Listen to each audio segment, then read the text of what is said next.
श्रीकृष्ण शरणं मम गोपिका जीवनस्मरणं गोविन्द गोविन्द सद्गुरुनाथ महाराज की जय। शुक्लां भरधरं विष्णुं शशिवर्णं चतुर्भुजं प्रसन्नवदनं ध्यायेत् सर्वविघ्नोपशान्तये। नमो नमः सद्गुरुभ्यः सद्गुरुभ्यो नमो नमः। नमो नमः सद्गुरुभ्यः सद्गुरुभ्यो नमो नमः। सच्चिदानन्दरूपाय विश्वोत्पत्त्यादिहेतवे तापत्रयविनाशाय श्रीकृष्णाय वयं नुमः। यं प्रव्रजन्तमनुपेतमपेतकृत्यं द्वैपायनो विरहकातर आजुहाव पुत्रेति तन्मयतया तरवोऽभिनेदुः तं सर्वभूतहृदयं मुनिमानतोऽस्मि। यस्वानुभावमखिलश्रुतिसारमेकम् अध्यात्मदीपम् अतितितीर्षतां तमोन्धं संसारिणां करुणयाः पुराणगुह्यं तं व्याससूनुमुपयामि गुरुं मुनीनां।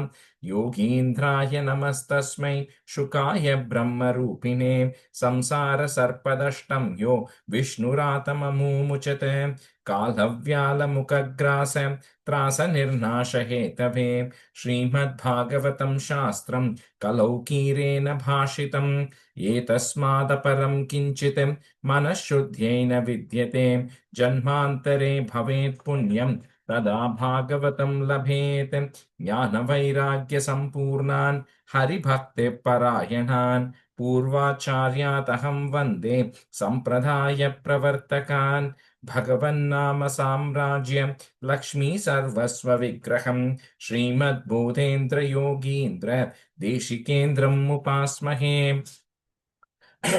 कलिकालोचितं धर्मं नाम संकीर्तनात्मकं निर्णेतुम् अवतीर्णं तं प्रेमिकं सद्गुरुं भजे। हरे रामेति कृष्णेति नाम संकीर्तनं सदा लोकक्षेमाय कुर्वन्तं प्रेमिकं सद्गुरुं भजे।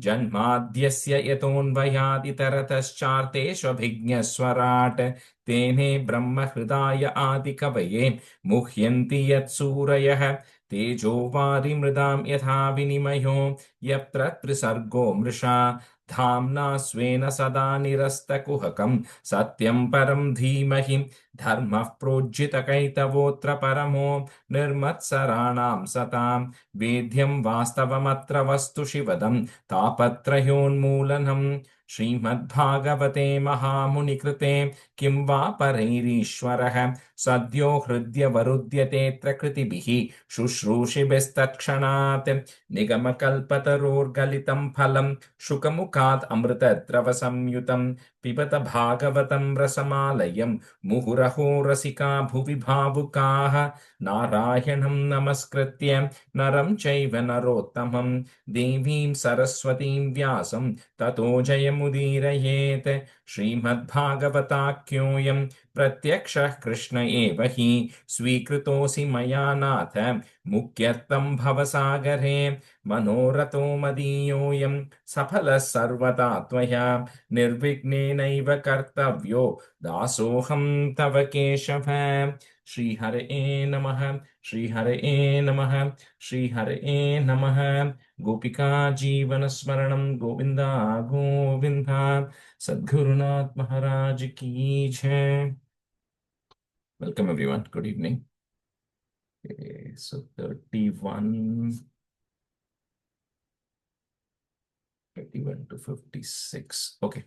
Okay, so one of you can do 4.6. Miss Shobha, can you do one? And then Madhu, you can do one. Shobha. Rajesh, booke todalla Rajesh. Totally, yeah. Okay, so Madhu, you. Madhu, I can try. Madhu, you do it. And then Jayashree Sriram, can you do one? Okay, I'll start. Okay, you start பண்ணுங்க. You do the 4.6, Madhu, I think from Okay, from 31. to 56. Okay. Shri Hare Namaha वैदूर्यकृतशोभानाः वाप्य उत्पलमालिनीः प्राप्ता किं पुरुषै दृष्ट्वा त आरातदृशूर्वडं सयोजन सदोत्सेतः पातो न विडपायतः पर्यकृताचलच्चायो निर्नीडस्ताभवर्जितः तस्मिन् महायोगमये मुमुक्षे शरणेश्वराः तदृशशिवमासीनं त्यक्त्वा मशम् इवान्तकम्. The first line after the comma, mumukshu sharane suraha. Okay. मुमुक्षु शरणेश्वराः सनन्दनात्यैर् महासिद्धैः शान्तैः संशान्तविग्रहम् उपास्यमानं सख्या च भर्त्रा गुह्यकरक्षसां विद्यातपो योगपतम् आस्थितं तमधीश्वरं शरन्तं विश्वसुकृतं वात्सल्यालोकमङ्गलं लिङ्गं च तापसाभीष्टं भस्मदण्डजडार्जिनम् अङ्गेन सन्ध्या प्ररुचा चन्द्रलेखां च बिभ्रतम् उपविष्टं दर्पमय्यां भृश्यां ब्रह्म सनातनं नारदाय प्रवोचन्तं पृच्छते शृण्वतां सतां कृत्वोरौ दक्षिणे सव्यं पादपद्मं स जानुनी बाहुं प्रगोष्ठेक्षमालाम् आसीनं दर्गमुत्रया तं ब्रह्म समाधिमाश्रितं युपाश्रितं गिरिशं योगकक्षां सलोकपाला मुनयो मनूनाम् आद्यं मनुं प्राञ्जलय प्रणेमुः सदुपलभ्यागतम् आत्मयोनिं सुरासुरैश्चैरभिवन्दिताङ्घ्रिः उद्धाय चक्रे शिरसाभिवन्दनम् अर्हत्तमकस्य यदैव विष्णुः तदा परे सिद्धगणामकर्षिभिः ये वै समान्तात् अनुनीललोकितं नमस्कृत प्रागशशाङ्गशेखरं कृत प्रणामं प्रकसन्निवात्मभूः ब्रह्मोवाच जाने त्वामीशं विश्वस्य जगतो योनिबीजयोः शक्ते शिवस्य च परं यदत् ब्रह्म निरन्तरं त्वमेव भगवन्नेतत् शिवशक्त्यो स्वरूपयोः विश्वं सृजसि भास्यसि क्रीडन् ऊर्णपडो यथा. Madhu, on the first line, last word, sarupayoho. எனக்கு ஸ்வான்னு சவுண்ட் கேட்டது, but sarupayoho. Okay, I put okay. Yeah, okay. Swarupayo. Sarupayoho. Oh, okay, Sarupayo. Okay. Correct. Rajesh எனக்கு ஸ்வரூபயோ ஸ்வரூபயோ இருக்கு அதான் யோசித்தேன். Okay, maybe it means the same because your form, that form, so I'll check it, but okay. I'll keep going. I keep going, Madhu. Okay. त्वमेव धर्मार्थदुःखाभिपत्तये दक्षेण सूत्रेण ससर्जितात्वरं त्वयैव लोके वसिताश्च सेतवो यान् ब्राह्मणाः श्रद्ध तदे धृतव्रताः त्वं कर्मणां मङ्गलानां कर्तुस्वलोकं धनुदेश्व परं वा अमङ्गलानां च तमिष्ट्रमुल्पनं विपर्ययकेन तदेव कस्यचित् न वै सदां त्वच्चरणार्पितात्मनां भूतेषु सर्वेष्वपि पश्यतां तव भूतानि चात्मन्यभृदुक् दिदृक्षतां प्रायेण रोक्षोऽपि भवेत् यदा पशुम्. And the word second and the word chatmanya prithag didrukshatam. Oh, bhutani chatmanya prithag didrukshatam prayena roshoऽपि भवेत् यदा पशुम् पृथक् दियः कर्मदृशो दुराशयाः परोदयेनार्पित हृतृजो निशं परान् दुरुक्तैर्विदुदन् दयरुन्दुताः तान्मावदितैव वदान् भवद्विदः यस्मिन् यदा पुष्करनाभमायया दुरन्तया स्पृष्टधियः पृथग्दृशः कुर्वन्ति तत्र यनुकम्पया कृपां न साधवो दैवफलात्कृते क्रमं भवांस्तु पुंसः परमस्य मायया दुरन्तया स्पृष्टमधिः समस्तदृक् दया अदात्मस्वनुकर्म चेतसु अनुग्रहं कर्तुमिवार्हसि प्रभो कुर्वद्वरस्योद्धरणं हदस्य भोः त्वया समाप्तस्य मनो प्रजापतेः न यत्र भागं तव भागिनो तदुः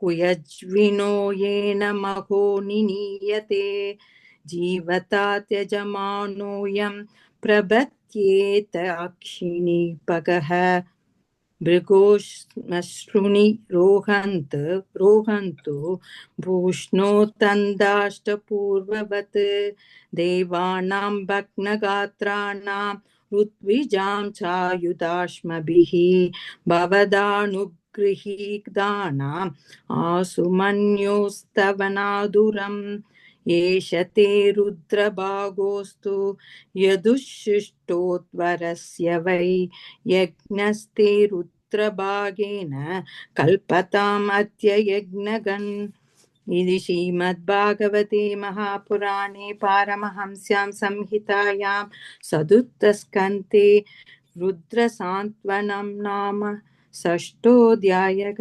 श्री हरये नमः। Very good. Jesh, you are able to do 4.7? I can't hear your voice clearly though. Go ahead. No, not at all. இல்லை கேட்கவே மாட்டேங்கிறது.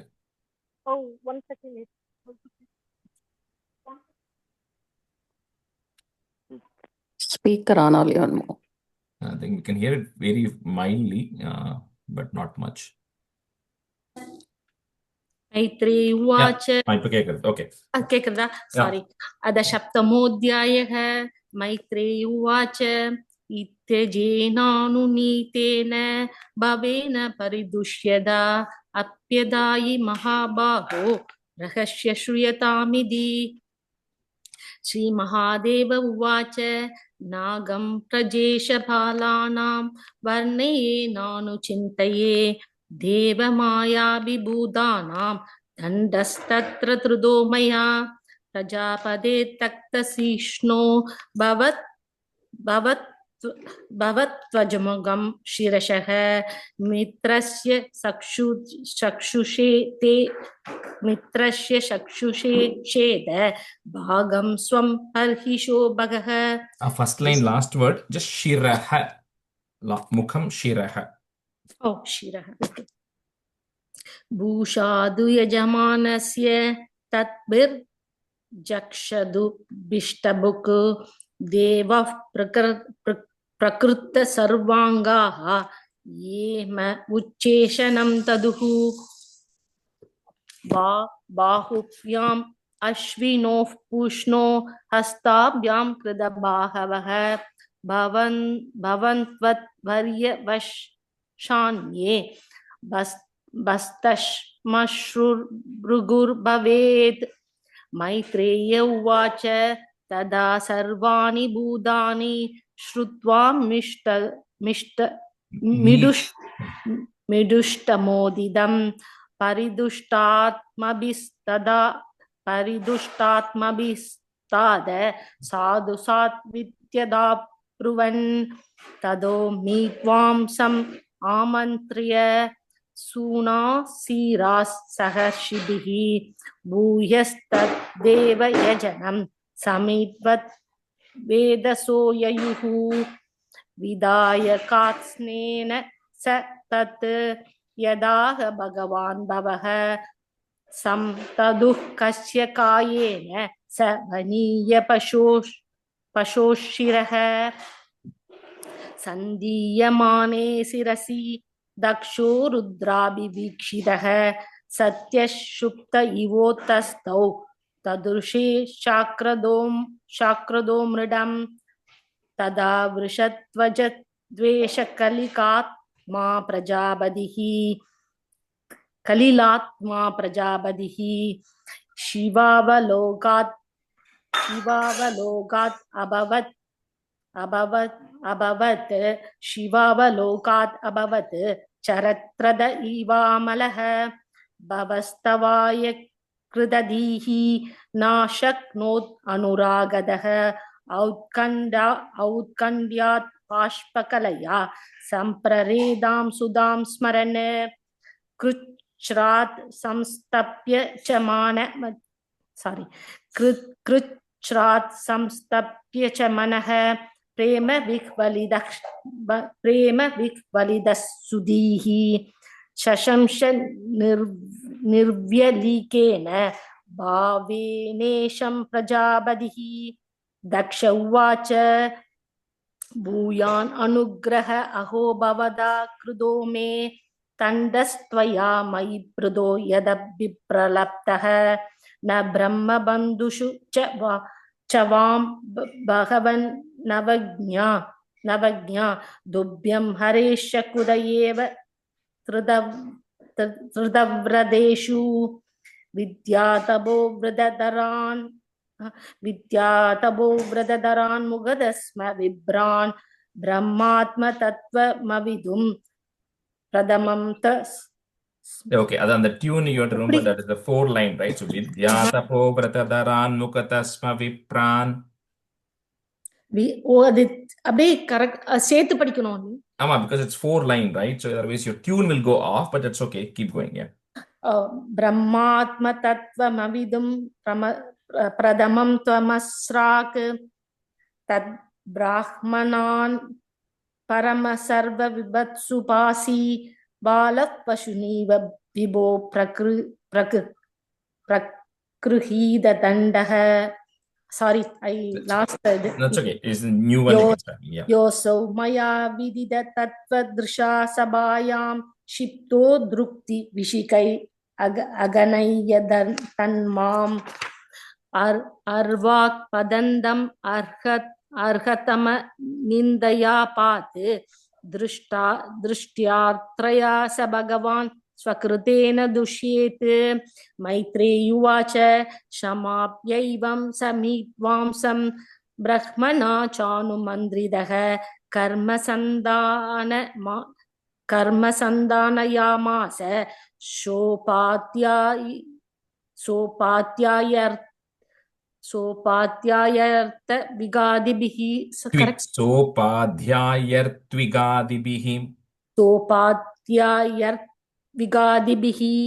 वैष्णवं यज्ञसन्दत्यै त्रिकपालां द्विजोत्तमाः पुरोटाशं निरवबन् वीरसंसर्गशुद्धये अत्वर्युनाथ हविषा यजमानो विशाम्बदे दिया विशुद्धया तथ्यौ तदा अबूद्धरिः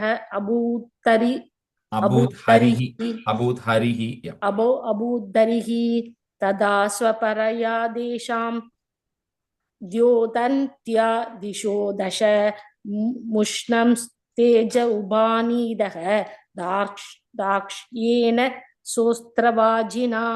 Yeah, I think that's where we left. Rajesh, I have one question. In slokam number 10, the second line, last word minnala, ivamala minnala, is it grada or drada? In the Ivavava lokad abhavate abhavate sharadhrata ivamalaha. Is it drada? Is it dha? Drada, Is it dha? yeah, Okay, dha and then da. Thank you. Okay, let's continue from 20. Amuchichi, you can be a student, and Jayashree Shankar, you can be a student. So just to set the context of this, right? Because this chapter is not, this chapter has got some really tough stanzas, but there's not much meaning in this because it's all stutis. So we saw in the earlier this thing, right? That Shiva, everybody goes and Brahma does the stuti, then Shiva comes here, he restores the head for Daksha, and then the Pusha and Bhaga and Bhrigu, everybody gets whatever parts they lost, they're able to do their stuff, and then Daksha starts performing the yajna in the right manner.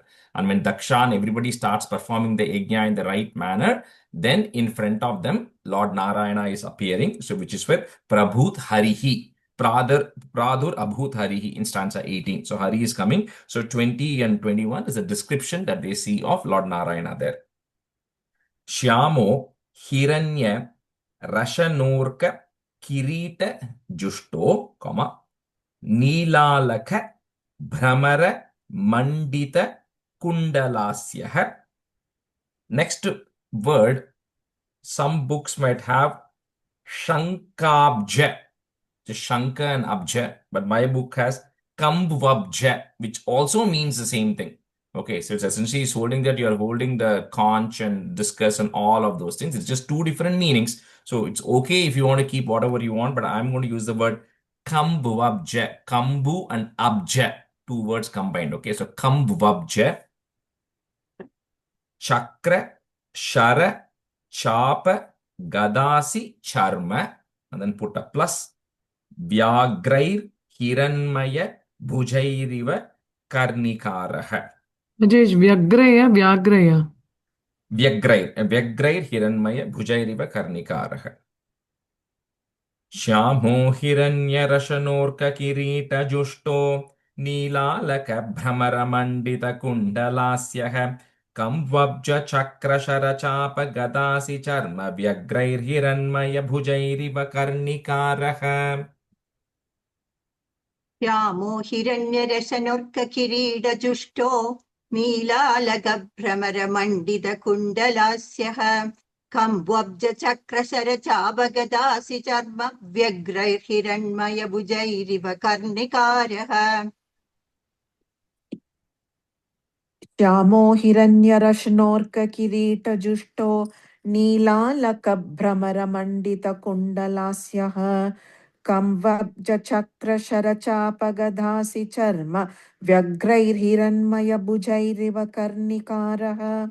So some of the Shyamo, his color was black. Then he was actually Hiranya Rashano. So he was wearing a garment which was like gold, which is like yellow. And then his, the hair was that of the black beast, so similar to that. And then, it's eight-handed Narayana. So that's why 8 hands here had, Kambu, Abja, Chakra, Shara, which means it had the conch shell, it had the chakram, the lotus flower, then a bow, arrow, all of these things. And then it was, then his whole body was as if it was well decorated. So that's the first description there.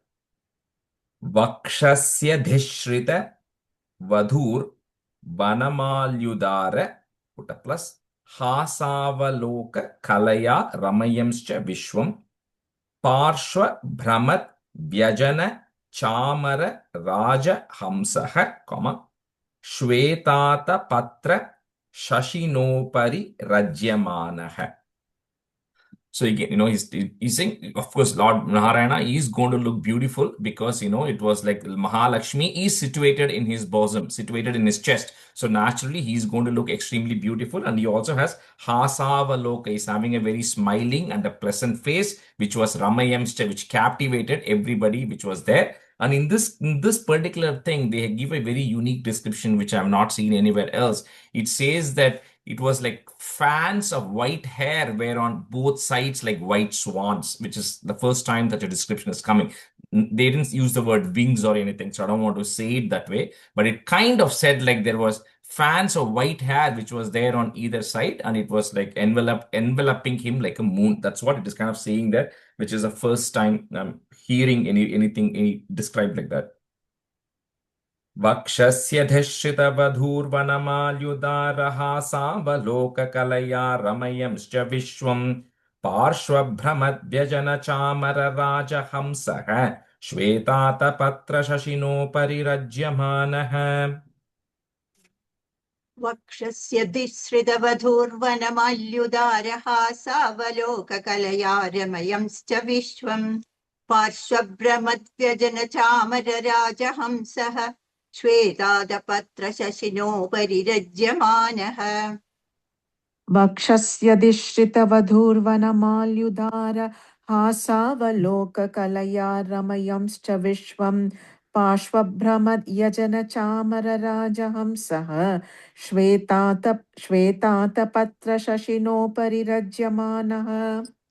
So next four stanzas, I'll quickly say the meaning before we go to the stutis. So once, of course, Lord Narayana comes, then, everybody who is present there is naturally bowing to him because he is the main destination to who all this yajna was being performed, was to please Lord Narayana. That's why he has come in person to actually receive all of that stuff. So everybody naturally, prostrates to him and does a stuti there. And it talks about how when the moment he comes, everybody's luster becomes irrelevant because there are a lot of demigods there, Brahma, everybody is there, but all of their luster becomes, insignificant compared to the luster of Lord Narayana.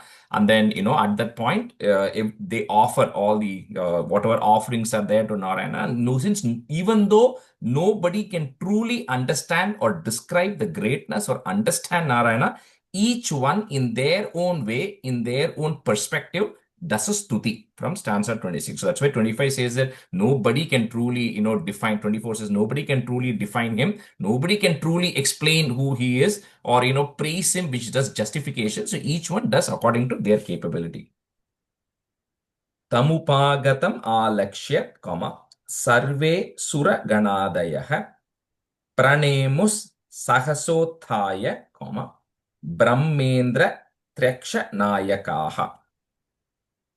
Tamupagatamaalakshya sarve suraganadayah pranemus sahasothaya brahmendra trekshanayakaha. तमुपागतमालक्ष्य सर्वे सुरगणादयः प्रणेमुः सहसोत्थाय ब्रह्मेन्द्रयत्रक्षनायकाः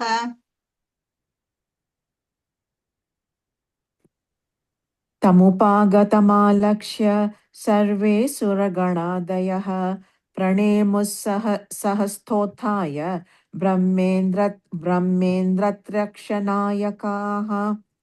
तत्तेजसा हत रुचः, सन्न जिह्वास् स साध्वसाः मूर्ध्ना धृताञ्जलि पुटा, upataस्थुर adhokshajam. Murna, with their head, they are prostrating on the floor, offering straight, falling in front of him, and then offering their namaskarams. Tattejasa hata ruchah sanna jihvasa sadvasaha मूर्ध्ना धृताञ्जलि पुटा उपतस्थुर अधोक्षजम्.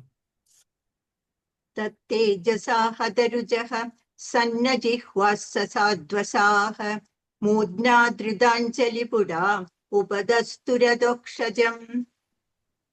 तत्तेजसा हतरुचः सन्नज्जिह्वाः साध्वसाः मूर्ध्ना धृताञ्जलिपुटा उपतस्थुरधोक्षजम्. अप्यर्वाग् वृत्तयो यस्य, महि त्वात्मभुवादयः यतामति गृणन्ति स्म, कृतानुग्रह विग्रहम्. अप्यर्वाग्वृत्तयो यस्य महि त्वात्मभुवादयः यथामति गृणन्ति स्म, कृतानुग्रह विग्रहम्. अप्यर्वाग्वृत्तयो यस्य महित्वात्मभुवादयः यथामति गृह्णन्ति स्म कृतानुग्रहविग्रहम्. अप्यर्वाग्वृतयो यस्य महित्वात्मभुवादयः यथामति गृह्णन्ति स्म. यथामति गृह्णन्ति स्म कृतानुग्रहविग्रहम्. Thank you. And the first word, first line, brittayo, there is a it and a tha there. Apyarvagvrittayo yasya. Yeah. Thank you. Daksho grihitarhana sadhanottamam, yajneshwaram vishwa srijam param gurum sunanda nandhadhyanugair britam muda, Grinan prapede prayatah kritanjalihi. So first Daksha is starting by doing Anjali, by folding his hands and then doing the first stuti. Daksho gृहीतार्हन साधनोत्तमं यज्ञेश्वरं विश्वसृजां परं गुरुं सुनन्दनन्दाध्यनुगैर्वृतं मुदा गृह्णन् प्रपेदे प्रयतः कृताञ्जलिः. दक्षो गृहीदार्हणसाधनोत्तमं यज्ञेश्वरं विश्वसृजां परं गुरुं सुनन्दनन्द्यानुगैर्वृतं मुदा गृह्णन् प्रपेदे प्रयतः कृताञ्जलिः. Muchichi, second line, the first one. Sunanda Nandadhya Nugair. Sunandanandyanugairvridam. No, you are saying Nandya. You are saying it's Nandadhya Nugair. Sunandanandadyanugairvridam muda. Yeah, correct. Daksho grihitarhana sadhanottamam yajneshwaram vishwasajam param gurum sunanda nandadyanugairvritam muda grinan prapede prayathak kritanjalihi. Yeah, so that word is happened to Sunanda Nanda Adhyair. So Sunanda, Nanda, lot of others, all of who always flock around Narayana. Daksho Vacha. So from here you can mark and keep. The stuti starts at 26 and goes all the way till 47. Okay, so each of that is a prayer from different people, but every single thing is a prayer, no conversation. So Daksho Vacha Shuddham Swa Dhamnyuparata Kila Buddhyavastam, Chin Matram Ekam Abhayam Pratishidhyamayam Tishthams Tayaiva Purushatvam Upetya Tasyam, break at that ma im, Aste Bhavan Aparishuddha Ivatma Tantraha. Daksha Vacha Shuddham Swadhamnyuparata Kila Buddhyavastam Chinmatramekam Abhayam Pratishidhyamayam Tishtham Stayaiva Purushatvam Upetya Tasyam Aste Bhavana Parishuddha Ivatma Tantraha. Dakshavacha Shuddham Swadhanyuparadakhila Buddhyavastam Chinmatramegam Pradishidyamayam Tishtam Stayaiva Purushattvamupetya Tasyam Aste Bhavana Parishuddha Ivatmatandraha. Dakshovacha Shuddham Swadhamnyuparita Kila Buddhyavastam Chinmatram Ekam Abhayam Pratishidhyamayam Tishtham Stayaiva Purushatvam Upetya Tasyam Aste Bhavan Parishuddha Ivatmatantraha. The first line la Swadhamnyu Paratakila. I heard a pari when you said Paratakila. Swadhamnyu Parathakila. Okay. Yeah, and then the last line la Bhavana. See, and the word is Bhavana. The best way is Bhavana Parishuddha. Then it will land properly. Because when you were saying it, I didn't hear that. No, Aste Bhavana Parishuddha Ivatma Mantraha. Tantraha, yeah. Tantraha, yeah. Ritvija Uchuhu. So I'll just say who is saying it. I won't say what they're saying because it's too complicated. It's just a stuti. So first one, Daksha is saying. Second is all the Ritviks who are assembled there to do the homa. They are doing the stuti. Ritvija Uchuhu. Tatvam Nate Vayam Ananjana Rudra Shapat, Karmanya Vagraha Dhiyo Bhagavan Vidamaha Dharmopalakshanamidam Trivrit Adhvarakyam. It will be easy if you break there at the da. Trivrit Adhvarakyam, Nyatam Yadhartam. So I'm just going to break a whole lot of these places. Otherwise, some of these will get tougher. Nyatam Yadhartam Adidhaivam Ado Vyavastaha. So you can break at the ma also there. Britvija Uchuhu Tatvam Nate Vayamananjana Rudra Shapat Karmanya Vagrahadhiyo Bhagavan Vidamaha धर्मोपलक्षणमिदं त्रिवृतद्वराख्यं ज्ञातं यदर्थमधिदैवम् अधो व्यवस्थाः ऋत्विज ऊजुः तत्त्वं न ते वयमनञ्जनरुद्रशापात् कर्मण्यवग्रहधियो भगवन् विदामः धर्मोपलक्षणमिदं त्रिवृतद्वराख्यं ज्ञातं यदर्थमधिदैवमदोव्यवस्थाः ऋत्विज ऊचुः तत्त्वं न ते वयम् अनञ्जनरुद्रशापात् कर्मण्यवग्रहधियो भगवन् विदामः धर्मोपलक्षणम् इदं त्रिवृद् अध्वराख्यं ज्ञातं यदर्थम् अधिदैवम् अधो व्यवस्थाः Sadasya Uchuhu. Sadasya means the members of the assembly who are there. So in this chapter, there are going to be 2 stanzas which are longer than the 4-liners, which is one of them is this. So if you don't explicitly mark it, you will not be able to say it when it comes there because each of that 1/2 of the 4 line is equivalent to 1 line. So you'll see it when we chant it. So don't worry about it not landing. The only way to make it land is we confidently say through the whole line. Okay. So Sadasya Uchuhu Utpatya Dhvanya Sharana, one word. Utpatya Dhvanya Sharana Uru Klesha Durgenta Kogra, one word. Put a plus. Vyalan Vishte Bishaya Mriga Trishyatma Gehoru Bharaha. Those 2 lines are together. Dvandva Shwabhrekala Mriga Bhaye Shoka Davegnya Sartaha, Padau Kaste Sharanada Kada Yati Kamopa Srishtaha. So the chandas is totally different. So that's why it's long here.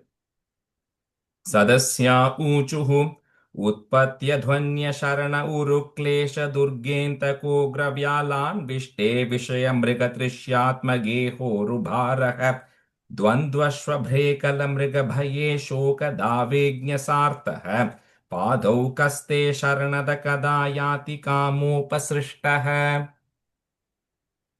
सदस्या ऊजुः उत्पत्त्यदध्वन्यशरण उरुक्लेशदुर्गेन्दकोग्रव्यालान्विष्टे विषयमृगतृष्णात्मगे होरुभारः द्वन्द्वश्वभ्रेखलमृगभये शोगदावेज्ञसार्थः पादौ गस्ते शरणदकदा यादि कामोपसृष्टः. That first line, which is the first word, you added a there. It's Utpatya Dhvanya. उत्पत्वधन्य शरण. Yeah, Utpatya Dhvanya. उत्पत्त्यधन्य शरण. Yeah, correct. सदस्या ऊचुः उत्पत्त्यध्वन्य शरण उरुक्लेशदुर्गेन्त कोग्र व्यालान्विष्टे विषयमृगतृष्णात्म गेहोरुबारः द्वन्द्वश्वभ्रे खलमृगभये शोकदा I lost the tune. That's because in the first line, Shokadavegasartah. it's because in the Urukleshaliye you put that as if it's the end of the line. That's why I said you had to kind of go all the way before you, but that's okay. But don't worry about that. But both of you said different for the second line. I have Trishyatma. Do you have a different word there? I have Trishnatma. I have Trishnatma too. Trishnatma. Yeah. I have Drishyatma only. Yeah, I heard. Yeah, that's what I was surprised because both of you say Trish. Oh, give me 1 second. Krishnatmaki. Trishyatma, 4.7. Mrigatrishna, right? Yeah, Mrigatrishna, but I'm also seeing, but why mine has Trishya then? See, the other PDF I have also says Trishya only. Tamil version Trishya தான் இருக்கு. Mriga Trishi Atma. So yeah, I mean, yeah. So I think we'll change it to Trishya, Amuchechi and Jayashree. Okay. So it will be Natma ke badal Yatma va? Yeah, Trishyatma. Trishi Atma. The so Trishyatma. But anyway, just don't worry about the tune. Just go ahead. Yeah. Okay. So I start. Okay. Dvandva द्वन्द्वश्वभ्रे खलमृगभये शोकदा वेग्यसार्तः पादौ कस्ते शरणद कदा याति कामोपसृष्टः. Rudra Vacha. So this is Stuti that Rudra does. Tava Varada Varangravashi Shekha Khilarte. Cannot break that word. It's one long word. Varangravashi Shekha Khilarte, comma.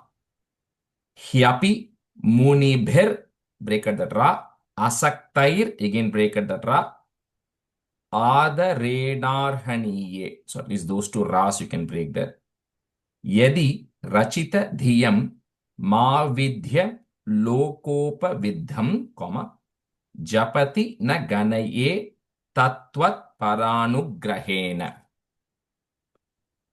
Rudrauvacha tava varada varangravashisheha khilarte hyapi munibhirasaktairadarena yadi rachita dhiyam ma vidya lokopavidham japati na ganaye tatvat paranugrahena.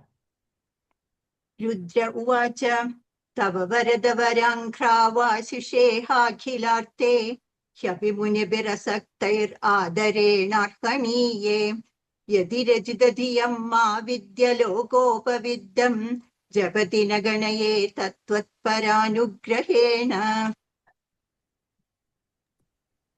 रुद्रोवाच तव वरदवराङ्ग्रावाशिषेहाखिलार्ते ह्यपि मुनिभिरसक्तैरादरेणार्हणीये यदि रचितधियं मा विद्यलोकोपविद्धं जपति न गणये तत्त्ववत्परानुग्रहेण. Last जपति word. न गणये तत्त्वत्परानुग्रहेण तत्त्वत्परानुग्रहेण Yeah, अनुग्रहेण. anugrahena That in is the it. word. Yeah, So tatvat अनुग्रहेण. paranugrahena. Yeah. Bhriguru Vacha. So this is Bhrigu Muni. Yen Mayaya Gahanaya Pahrutatma Goda, comma. Brahmadayas Thanu Bhritas Tamasi Swapantaha. Natman Shritam Tava Vidantya Dhunapi Tatvam, comma. Soyam Prasidatu Bhavan Pranatatma Bandhuhu. Bhriguruvacha Yanmayaya Gahanaya Pahrutatma Bodha Brahmadayastanu Tamasi Swapantaha Natman Shritam Tava Vidantya Dhunapi Tattvam Soyam Prasidatu Bhavan Pranatatma Bandhuhu. भृगुरुवाच यन्मायया गहनयापहृतात्मबोधा ब्रह्मादयस्तनुभृतस्तमसि स्वपन्तः नात्मन्सृतं तव विदन्त्यधुनापि तत्त्वं सोऽयं प्रसीदतु भवान् प्रणदात्मबन्धुः. भृगुरुवाच यन्मायया गहनया पहृतात्मबोधा ब्रह्मादयस्तनुभृतस्तमसि स्वपन्तः नात्मन्श्रितं तव विदन्त्यधुनापि तत्त्वं सोऽयं प्रसीदतु भवान् प्रणतात्मबन्धुः. Okay, we'll switch other half. Satya, you can be a student, and Srividya Ramesh, you can be a student.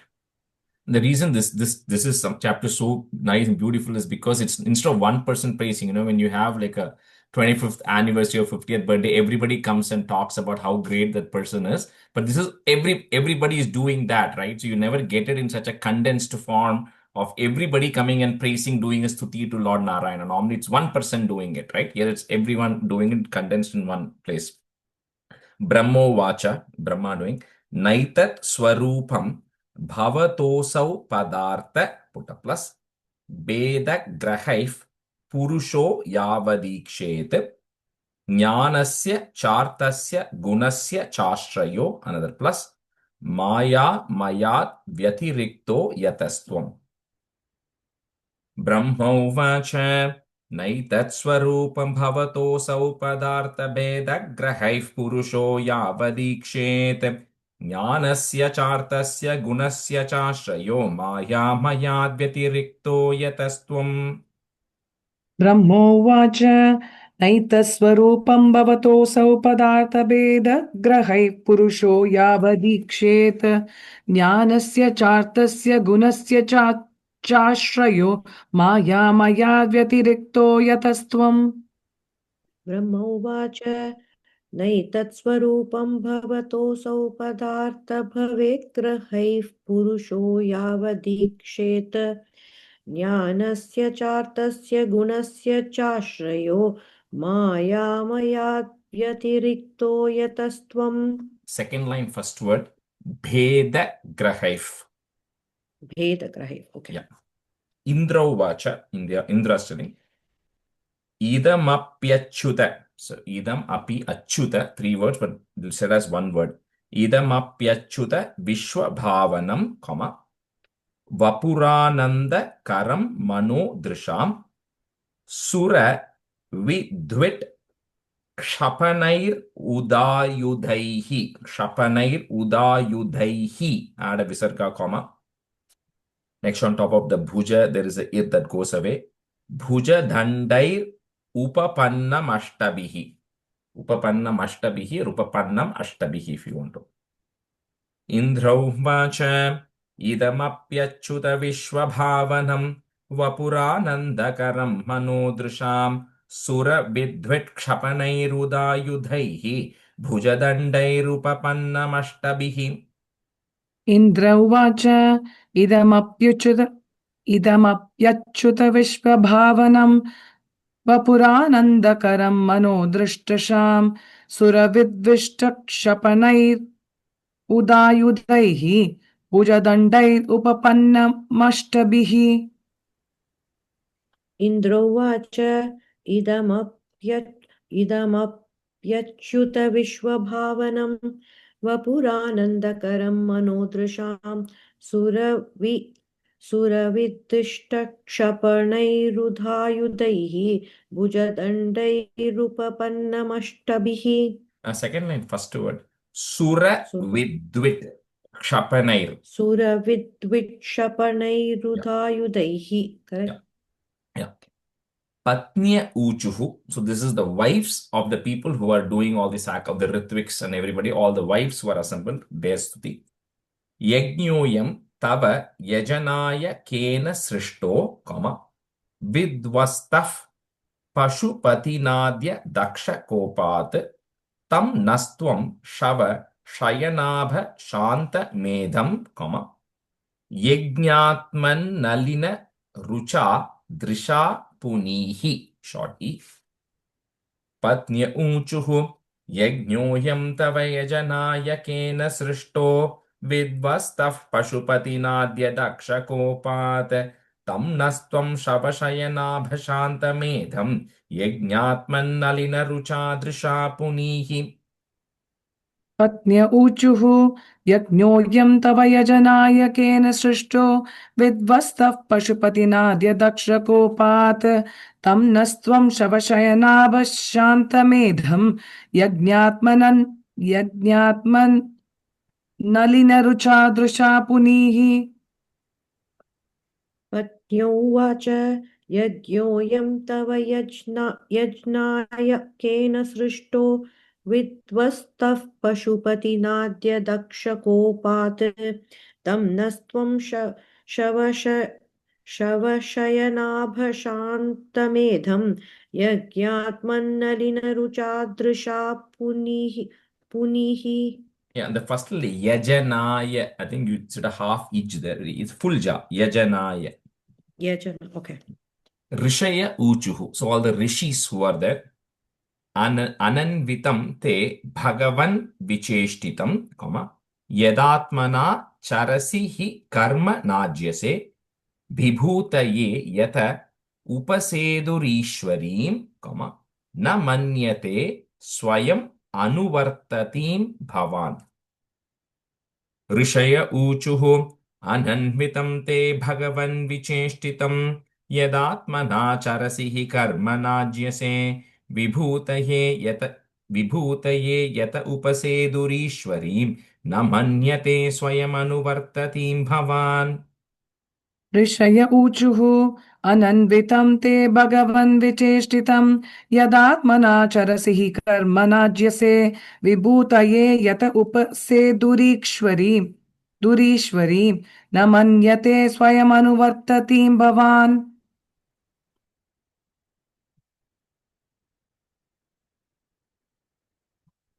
She will be a mute lyric. Oh, she's dropped. Looks like she's dropped. Okay, we'll see if she comes back for the next one. Siddha uchuhu ayam tvat katha mrishta piyush. Oh, Srividya, we're back. Yeah. Can you hear me? Yeah, we can hear you now. Yeah. Yeah. You want to do 34? I don't have the notations. I lost you in between. Okay, I'll say it once and then you can just repeat it. Rishaya Yeah. uchuhu ananvitam te bhagavan vicheshtitam yadatmana charasi karmanajyase vibhutaye yata upasedurishwarim na manyate swayamanuvartatim bhavan. Okay, I'll try it. Rishaya uvacha Rishaya uchuhu. Rishaya uchuhu ananvitam te bhagavan vicheshtitam yadatmana charasi hi karma nachyase vibhutaye yat upasedurishwarim na manyate swayamanuvartatim bhavan. Second line, second word, yata, not yet. Yata, okay. Yata, okay. Siddha uchuhu, siddhas, ayam tvat katha mrishta piyusha nadhyam, mano varanah klesha davagni dagdah trishartova gadho na sasmaradavam, na nishkramati brahma sampanna vannaha. Siddha uchuhu ayam tvat kathamrishtapiyusha nadhyam mano varanah klesha davagni dagdah trisharto vagadho na sasmaradavam na nishkramate brahma sampanna vannaha.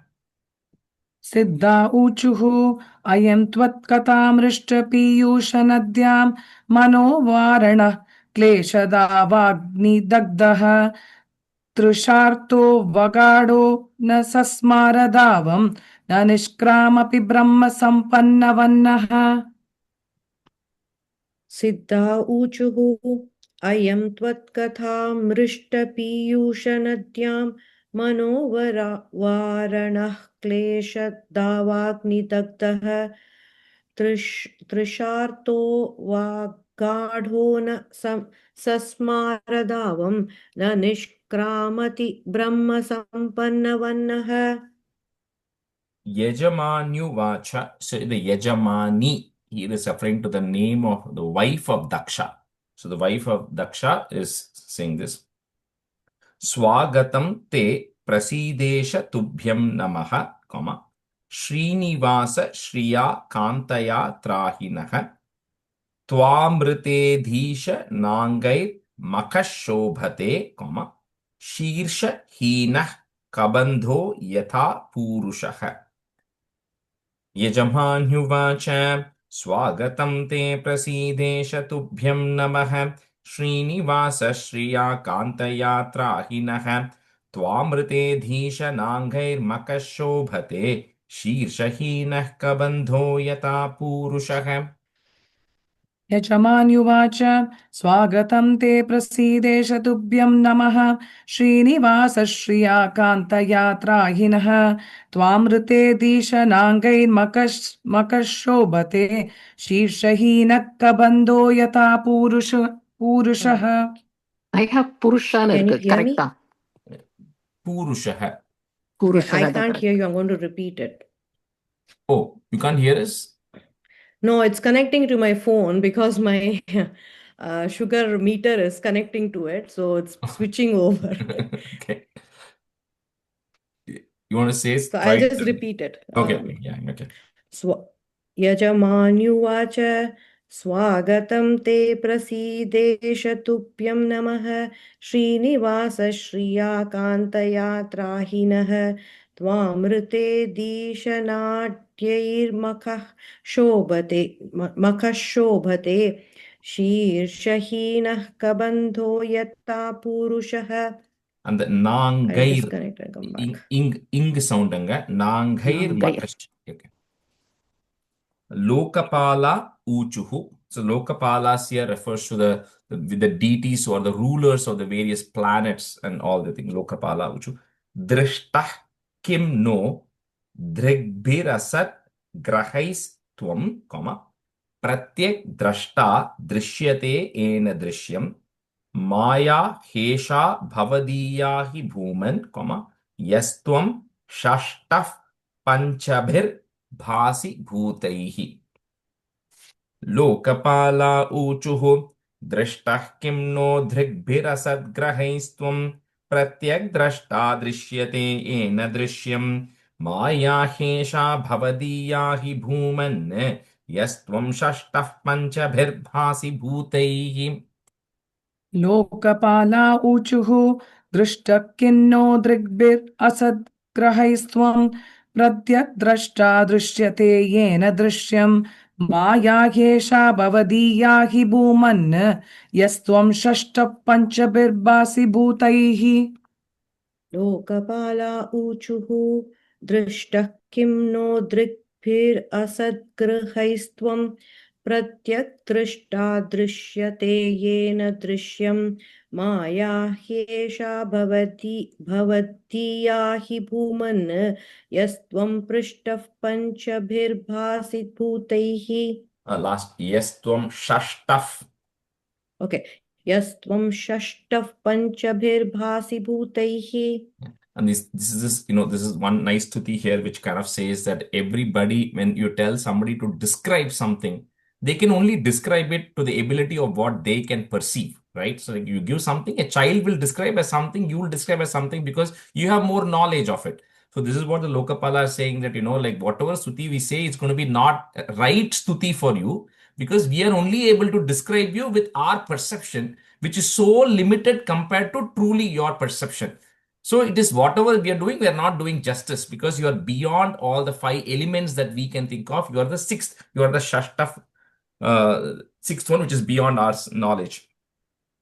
Yogeshwara uchuhu preyana tenyostya mutas. So cannot break till that word. So tenyostya mutas tvayi prabho, comma, विश्वात्मनीक्षेन पृथग्य आत्मनः अथापि भक्त्येष तयोपधावतां, break at that ma im, comma, next word starts with a, ananya भृत्यानुगृहान वत्सल. योगेश्वरा ऊचुः प्रेह्याह्नतेन्योऽस्त्यमुतस्त्वहि प्रभो विश्वात्मनीक्षेण पृथग्य आत्मनः अथापि भक्त्येष तयोपधावताम् अनन्यवृत्त्यानुगृहान वत्सल. योगेश्वरा ऊचुः. Oh, sorry. Right question. Who are the Yogeshwaras? Yoga Ishwara means that people, probably some kind of Ishwaras who are responsible for the various yogas. That's the literal, like it says, the great mystics, the people who are yoga Ishwaras of the various yogas. So that is the best way to kind of say. For example, Kapila is the Yogeshwara of Sankhya yoga. So each of the yogas have different owners or rulers. Thank you. Harish, you finished saying it, right? Yeah.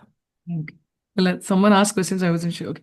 Yogeshwara uchuhu preyanateniosya mutastvai prabho vishvatmanikshena pratagnya atmanah atapi bhaktyesha tayopadavatam ananyavrittyanugrihana vatsala. Yogeshwara ऊचुः प्रेयान्न तेन्योऽस्त्यमुतस्त्वयि प्रभो विश्वात्मनीक्षेण पृथग्य आत्मनः अथापि भक्त्येष तयोपधावताम् नित्यानुगृहाण वत्सल जगदुद्भव स्थिति लयेषु दैवतो बहुभिद्यमान गुणयात्म मायया रचितात्म भेद मतये स्वसंस्थया विनिवर्तित भ्रम गुणात्मने नमः। जगदुद्भव स्थिति लयेषु दैवतो बहुभिद्यमान गुणयात्म मायया रचितात्म भेद मतये स्वसंस्थया विनिवर्तित भ्रम गुणात्मने नमः।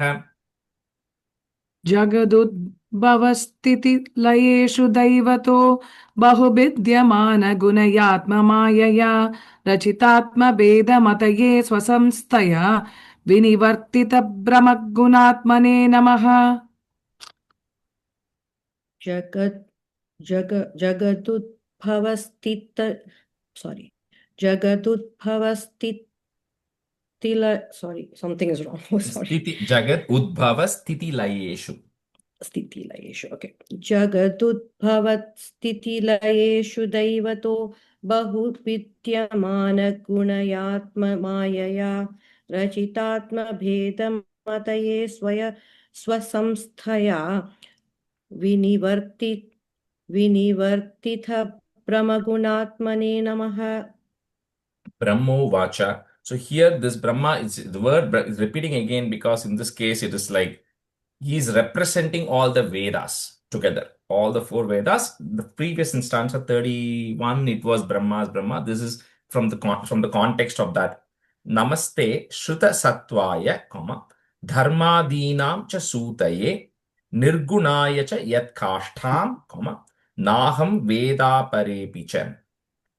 ब्रह्मोवाच नमस्ते श्रुतसत्त्वाय धर्मादीनां च सूतये निर्गुणाय च यत्काष्ठां नाहं वेदापरेऽपि च। ब्रह्मोवाच नमस्ते श्रुतसत्त्वाय धर्मादीनां च सूतये निर्गुणाय च यत्काष्ठां नाहं वेदापरेऽपि च।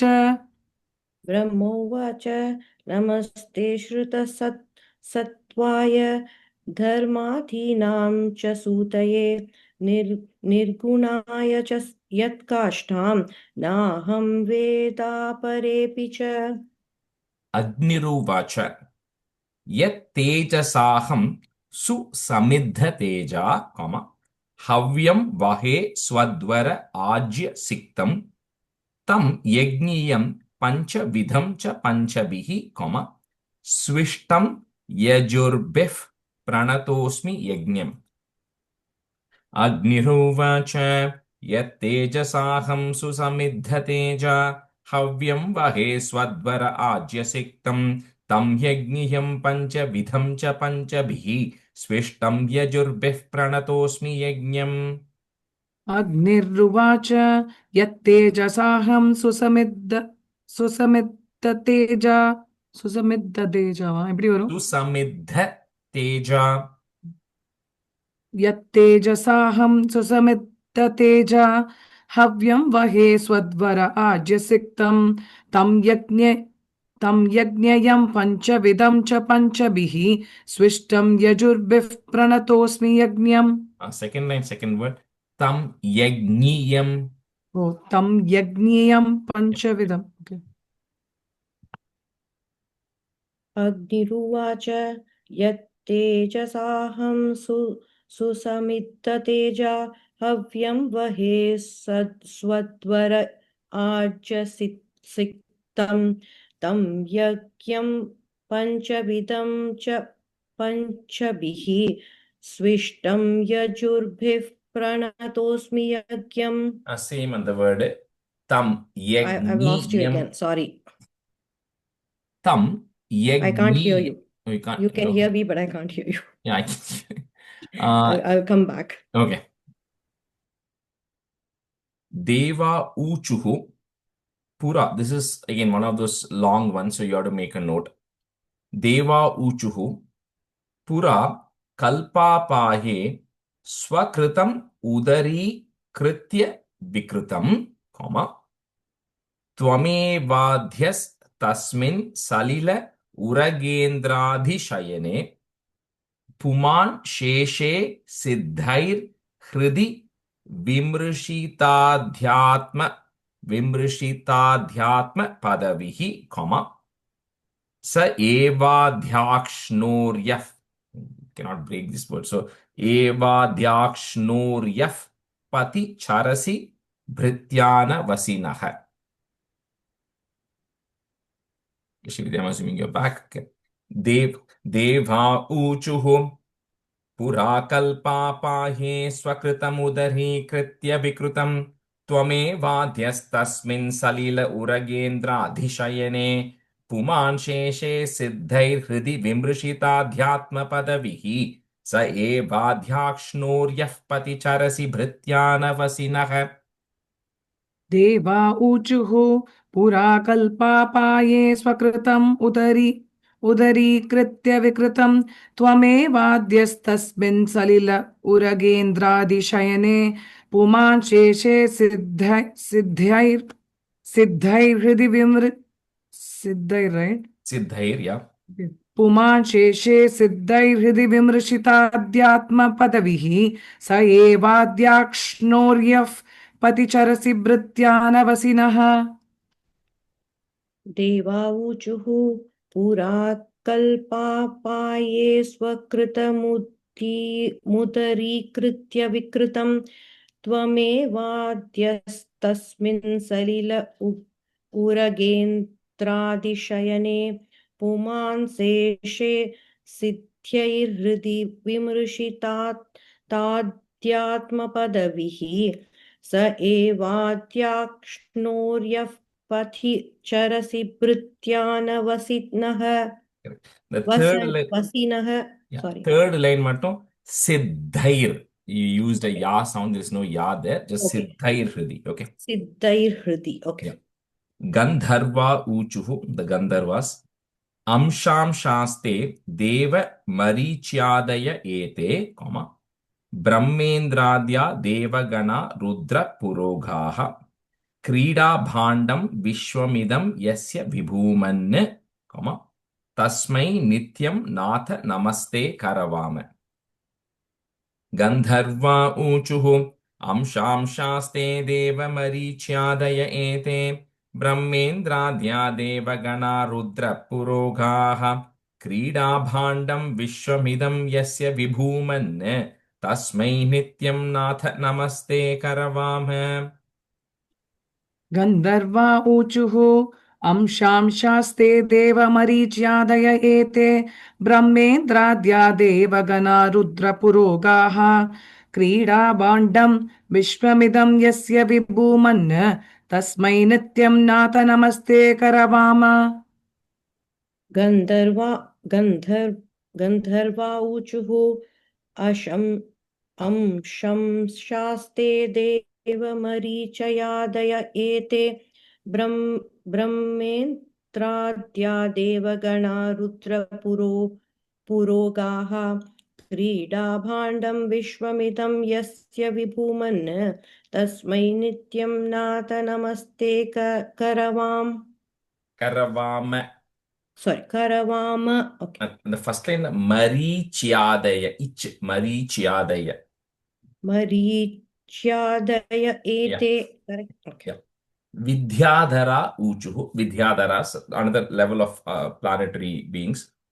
Twan mayayartham abhipatya kalevaresmin, comma, kritva mamahamiti dhurmatir utpataisvaihi क्षिप्तोप्यसद् up to that one word क्षिप्तोप्यसद् विषय लालस आत्म मोहम कॉमा युष्मत् कथामृत निषेवक उद्व्युदस्येत्.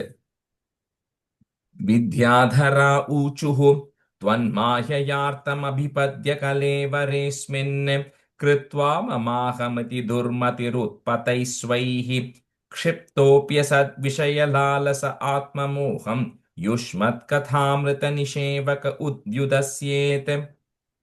विद्याधरा ऊचुः त्वन्माययार्थम् अपि पद्यकलेवरेऽस्मिन् कृत्वा ममाहमिति दुर्मतिरुत्पतैस्वैः सद्विषयलालस आत्ममोहं युष्मत्कथामृतनिषेवक उद्व्युदस्येत् विद्याधरा ऊचुः त्वन्माययार्थम् अभिपद्य कलेवरेऽस्मिन् कृत्वा ममाहमिति दुर्मतिरुत्पतैस्वैः क्षिप्तोऽप्य सद्विषयलालस आत्ममोहं युष्मत्कथामृतनिषेवक व्युदस्येत् ब्राह्मणा ऊचुः त्वं क्रतुस्त्वं हविस्त्वं हुताशस् स्वयं त्वं हि मन्त्रस् समिद्धर्भ पात्राणि च त्वं सदस्यर्त्विजो. So sadasya ritvija, the ritvi is coming there. Sadasyartvijo dampati devata, agni hotram swadha soma ajyam pashuhu. So like we said, each one, from their angle. So here the brahmanas are telling, like in the I'm blanking. When Varaha Avataram happened, so they described the Varaha's form as the Yajna Murti, as the various parts of the Yajna, saying, your eyes is this, your stomach are this, your hands are this, your legs are this. So similarly, you're saying you are the offering of whatever ghee we are putting, you are the fire, you are the Vedic hymns itself, you are the fuel which goes into the fire, you are the flame that comes out, you are the samit, you are the dharba grass which is there, you are the sacrificial parts, right? So he says everything that is there in the Yajna, it is you. And the yajnam is also happening only for you. So that is how they are describing it. Brahmana uchuhu tvam kratustvam havistvam hutashaswayam tvam hi mantra samidharba patrani cha tvam sadasyartvijo dampati devata agnihotram swadha soma ajyam pashuhu. ब्राह्मणा ऊचुः त्वं क्रतुस्त्वं हपिस्त्वं हुताशस्वयं त्वं हि मन्त्रः समिदर्भपात्राणि च त्वं सदस्यत्विजो दम्पतिदेवता अग्निहोत्रं स्वधा सोम आज्यं पशुः Dampati, long E, okay. Dampati देवता ब्राह्मणा ऊचुः त्वं क्रतुस्त्वं हविस्त्वं हुताशस्वयं त्वं हि मन्त्रः समिद्धर्भपात्राणि च त्वं सदस्यत्विजो.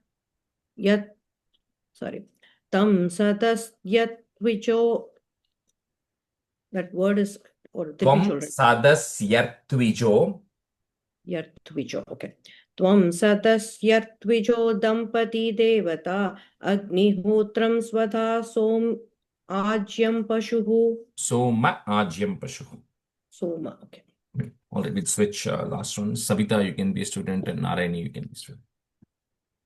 Tvam pura gam rasaya maha sukaro, damshtriya padminim varanendro yata stuyamano nadal leelaya yogi bihi visarga, next that ir goes away, vyujaharta trayi gatra yajna kratuhu.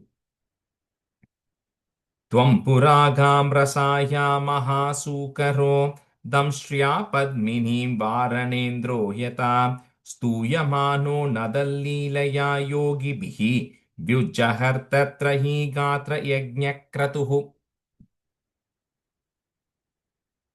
त्वं पुरागां रसाय महासुकरो दंष्ट्या पद्मिनीं वारणेन्द्रो यथा स्तूयमानो नदल्लीलया योगिभिः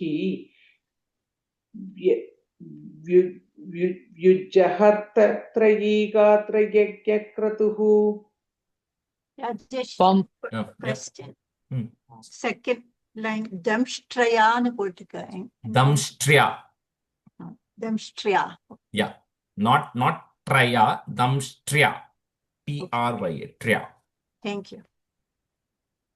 त्वं पुरागां रसाया महासुकरो दंष्ट्रया पद्मिनीं वारणेन्द्रो यथा स्तूयमानो नदन्लीलया योगिभिः युज्जहर्तत्रयी गात्रयज्ञक्रतुः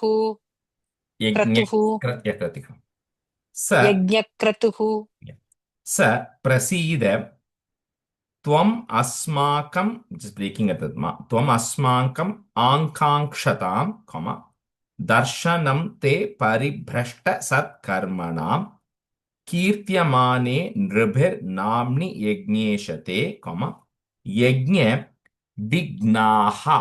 So that visarga has to be said. Vignaha shayam yanti tasmai namaha. Saprasidha tvamasmakamankangshatam darshanam te paribhrashta satkarmanam kirtyamane nribhirnamni yajneshate yajna vignaha shayam yanti tasmai namaha. Saprasidhatvam asmakam आकाङ्क्षतां दर्शनं ते परिभ्रष्ट सत्कर्मणां कीर्त्यमाने नृभिर्नाम्नि यज्ञेशते यज्ञविघ्नाः क्षयं यान्ति तस्मै नमः. सप्रसीदत्वम् अस्माकम् आकाङ्क्षतां दर्शनं ते परिभ्रष्ट सत्कर्मणां कीर्त्यमाने नृभिर्नाम्नि यज्ञेशते यज्ञविघ्नाः क्षयं यान्ति तस्मै नमः. मैत्रेयः उवाच इति दक्षः कविर्यज्ञं भद्र रुद्रावमर्षितं कीर्त्यमाने हृषीकेशे सन्निन्ये यज्ञभावने. मैत्रेयः उवाच इति दक्षकविर्यज्ञं भद्ररुद्रावमर्षितं कीर्त्यमाने हृषीकेशे सन्निन्ये यज्ञभावने. मैत्रेय उवाच इति दक्षकविर्यज्ञं भद्ररुद्रावमर्षितं कीर्त्यमाने हृषीकेशे सन्निन्ये यज्ञभावने. मैत्रेयोवाच इति दक्षः कविर्यज्ञं भद्ररुद्रावमर्षितं कीर्त्यमाने ऋषिकेशे सन्निन्ये यज्ञभावने. ह्रासं हृषीकेशे. ओ हृषीकेशे. भगवान् स्वेन भागेन सर्वात्मा सर्वभागभुक् दक्षं बभाष आभाष्य प्रीयमान इवानघ. भगवान् स्वेन भागेन सर्वात्मा सर्वभागभुक् दक्षं बभाष आभाष्य प्रीयमान इवानघ. भगवान् स्वेन भागेन सर्वात्मा सर्वभागभुक् दक्षं बभाष आभाष्य प्रीयमान इवानघ. भगवान् स्वेन भागेन सर्वात्मा सर्वभागभुक् दक्षं बभाष आभाष्य प्रीयमान इवानघ. श्री भगवान् उवाच अहं ब्रह्मा च सर्वश्च जगतः कारणं परम् आत्मेश्वर उपद्रष्टा स्वयं दृक् अविशेषणः. If you want to break it, the दृक् अविशेषणः. Shri भगवान् उवाच अहं ब्रह्मा च सर्वश्च जगतः कारणं परम् आत्मेश्वर उपद्रष्टा स्वयं दृक् अविशेषणः. श्री भगवान् उवाच अहं ब्रह्मा च सर्वश्च जगतः कारणं परम् आत्मेश्वर उपद्रष्टा स्वयं दृक् अविशेषणः. श्री भगवान् उवाच अहं ब्रह्मा च सर्वश्च जगत् कारणं परम् आत्मेश्वर उपद्रष्टा स्वयं दृक् अविशेषणः First line after the comma. Jagatah. ओ जगतः कारणं परम् Atma mayam samavishya, comma. Soham gunamayim dvija. Srijan rakshan haran vishwam, comma. Dadre sanyam kriyochitam. Atmamayam samavishya soham gunamayim dvija srijan rakshan haran vishwam dadre sanyam kriyochitam.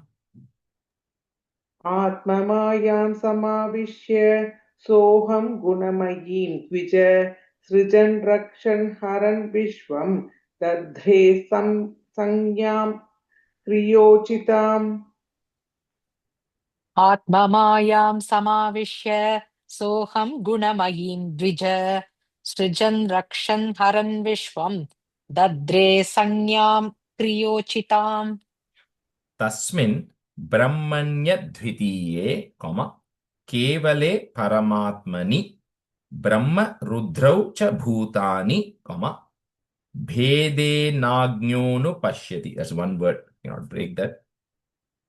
तस्मिन् ब्रह्मण्यद्वितीये केवले परमात्मनि ब्रह्म रुद्रौ च भूतानि भेदेनाज्ञोनुपश्यति. तस्मिन् ब्रह्मण्यद्वितीये केवले परमात्मनि ब्रह्मरुद्रौ च भूतानि भेदेनाज्ञोनुपश्यति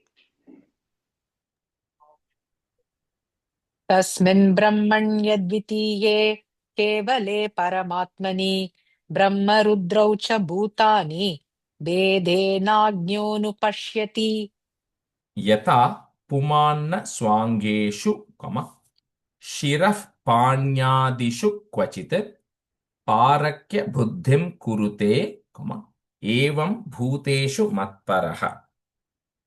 यथा पुमान्न स्वाङ्गेषु शिरः पाण्यादिषु क्वचित् पारक्य बुद्धिं कुरुते एवं भूतेषु मत्परः.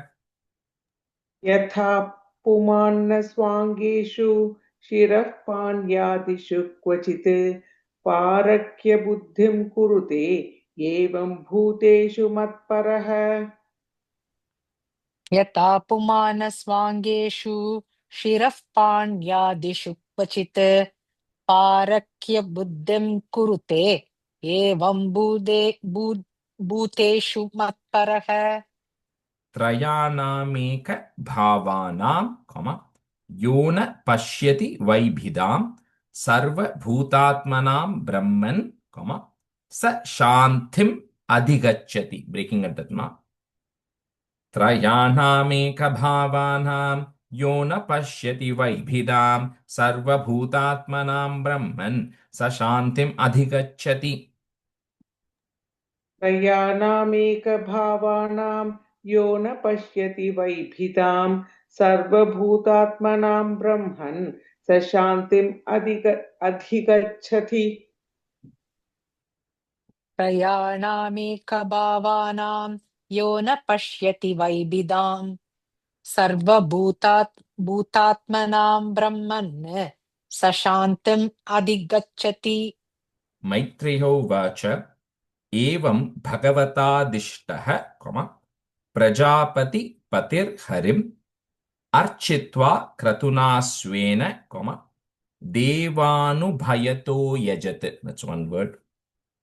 मैत्रेयो उवाच एवं भगवतादिष्टः प्रजापति पतिर्हरिम् अर्चित्वा क्रतुना स्वेन देवानुभयतो यजत्.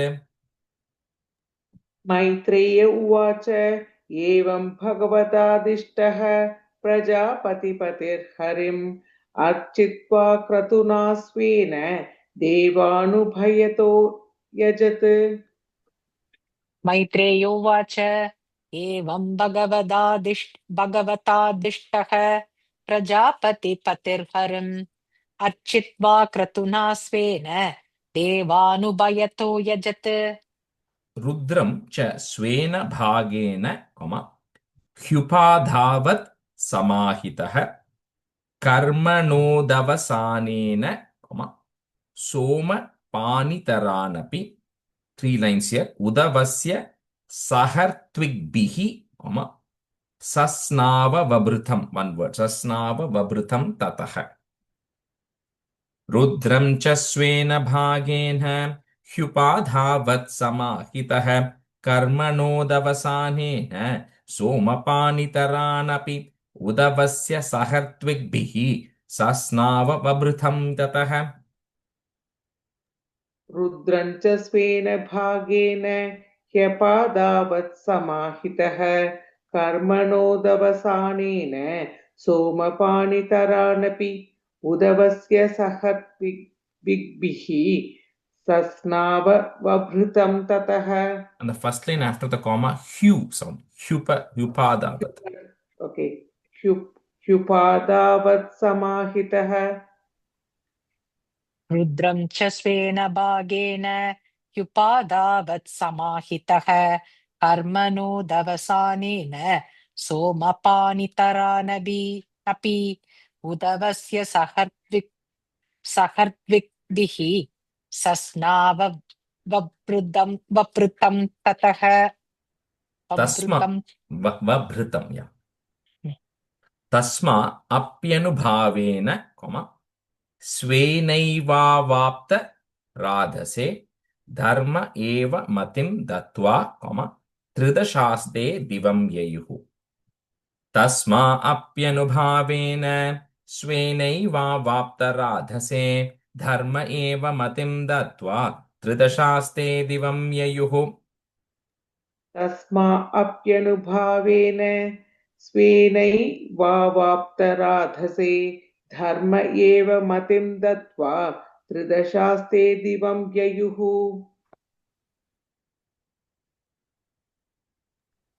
तस्मा अप्यनुभावेन स्वेनैवावाप्तराधसे धर्म एव मतिं दत्वा त्रिदशास्ते दिवं ययुः. We have 4 more stanzas, so we won't have times. We'll just alternate. So, Savita, you do 48 and 47 and 40. 48 and 58 and 60, and Narayana, you do 59, 61. Evam dakshayani hitva, sati purva kalevaram jagnye himavataha. Say that visarga kshetre, menayamiti shushruma. एवं दाक्षायणी हित्वा सती पूर्वकलेवरं जज्ञे हिमवतः क्षेत्रे मेनायामिति शुश्रुम एवं दाक्षायणी हित्वा सती पूर्वकलेवरं जज्ञे हिमवतः क्षेत्रे मेनायामिति शुश्रुम तमेव दयितं भूय आवृन्ते पतिम् अंबिका अनन्य भावैक गतिं शक्तिस् सुप्तेव पूरुषम् तमेव दयितं भूय आवृन्ते पतिमंबिका अनन्य भावैक गतिं शक्तिस् सुप्तेव पूरुषम् तमेव दयितं भूय आवृन्ते पतिम् अंबिका अनन्यभावैकगतिं शक्तिः सुप्तेव पूरुषम् एतत् भगवतः शम्भोः कर्म दक्षाद्वरद्रुहः श्रुतं भागवताच् चिष्यात्. So the do we are going to break it. चिष्यात् उद्धवान् मे बृहस्पतेः. एतद् भगवतः शम्भोः कर्म दक्षाद्वरद्रुहः श्रुतं भागवतच्चिष्यात् उद्धवान् मे बृहस्पतेः. एतद् भगवतः शम्भोः कर्म दक्षाध्वरद्रुहः श्रुतं भागवताच्छिष्यात् उद्धवान् मे बृहस्पतेः.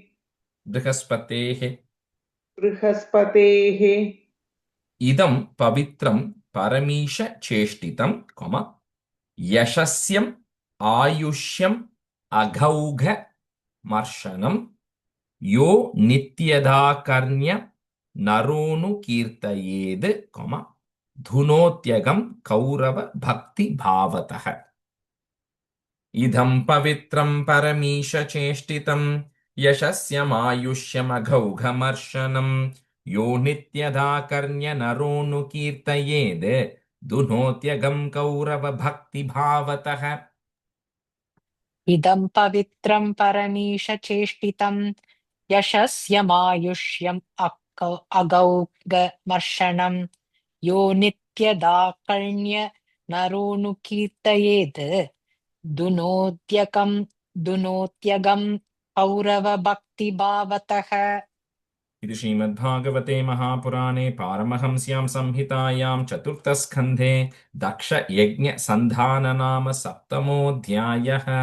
श्रीहरये नमः। श्रीहरये नमः। श्रीहरये नमः। गोपिका जीवनस्मरणं गोविन्दा गोविन्द। सद्गुरुनाथ महाराज की जय। कायेन वाचा मनसेन्द्रियैर्वा बुद्ध्यात्मना वा प्रकृते स्वभावात् करोमि यत् सकलं परस्मै नारायणायेति समर्पयामि. Sorry, I just rushed because I wanted to get this done today, because next week I'll say the remaining meaning of this from Bhagavan Uvacha, and then from next one the Dhruva Charitram starts, or Daksha Charitram gets over here. So we'll have a clean finish today. Thank you, everyone. Thank you, Thank you, Rajesh. Rajesh. Thank you. Thank you, everyone. Bye. Thank you.